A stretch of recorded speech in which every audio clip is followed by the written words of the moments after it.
It's the TEFL Express podcast, brought to you by TEFL Express, your partner in the world of teaching English as a foreign language. For all the latest and greatest in the world of TEFL training and materials, please visit our website at teflexpress.co.uk. Enjoy the show!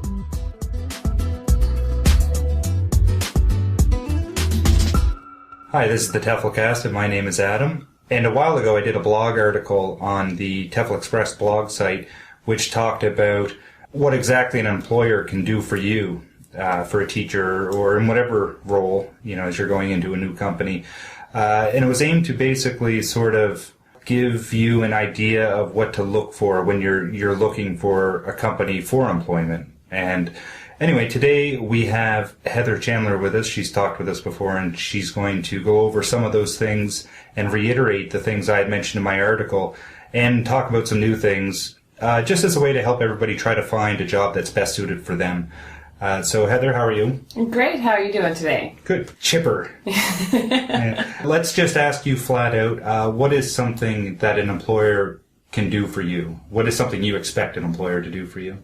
Well, the first thing, I guess, advice I would give is that I give people when I'm interviewing as well, is that an interview process is just as much you deciding if you want to go to that company as the company deciding if they want you. Right. And I think a lot of employees forget that and don't ask the right kind of questions and don't think about what they want because you're just trying to get a job a lot of times. So it's really important to set expectations for yourself. Mm-hmm. So and take time to think about what kind of company do you want to work for. It's one of those things too. A lot of times, this is what I believe anyway. A lot of times when you're applying for work, you're not thinking about the questions I can be and should be asking them. You're just thinking about, does my resume look good? Do I sound proper? Do I sound intelligent? Do I sound competent? And you think about those things when you're trying to impress, and that's what you're doing. You're trying to impress as well as sell yourself in order to get that job. Mm-hmm. And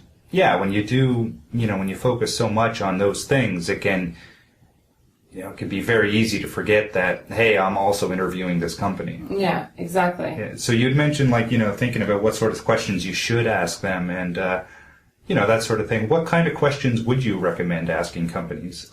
Well, it depends on what you want. So, for example, if you are someone who is wanting to travel abroad to teach as a way to cheaply travel, say like Asia. Right, which, sorry to interrupt, but which is a good thing to point out because, something we've talked about before is that everybody travels abroad for different reasons. Mm-hmm, mm-hmm. But there's a major percentage of two types. There's the types who come strictly for the love of teaching. Yep. They want to teach and help educate. And build a career. Build a career, exactly. And then there's also a lot of people who travel, they always also want to do it long term. Mm-hmm. But then there's also a large group of people who really, they want to do it a year, 2 years, maybe 3, maybe 6 months. Yeah, and they want to do it, culture, experience, but at the same time, they want to travel a lot. Like their main passion, even more so than teaching, might be travel. Exactly. And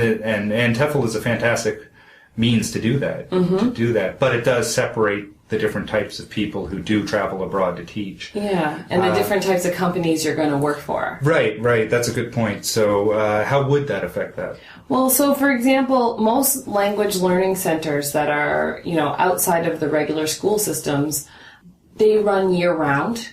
And they're normally over weekends as well, because weekends are the busiest time when people are not at work if you're teaching adults, and they're not at school if you're teaching children. So those kind of companies generally don't have a lot of holiday time, and when they do, it's over the regular just government holidays. So everybody else is traveling at that time as well. Right. So it's busy. Prices are up. Yeah. I don't know.